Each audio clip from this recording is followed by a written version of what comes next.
عشان لما احنا نقول حاجه لازم تتسمع، لازم تتسمع. انا قلت صفقات مبطله، صفقات للشو، صفقات للكيد. طبعا انا هقول لك بمنتهى الامانه المدرب ملوش ذنب، بدليل حاجه بسيطه قوي، ان مفيش تغيير لزيزو اللي هو كان غير لك نتيجه المباراه.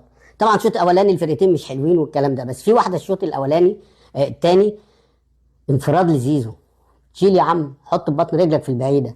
ده اللي يدل على ان هو ما عندوش ثقه، فاقد الثقه، بعيد ما بيفكرش في الملعب ولا في الكوره، بيفكر في حاجات تانية.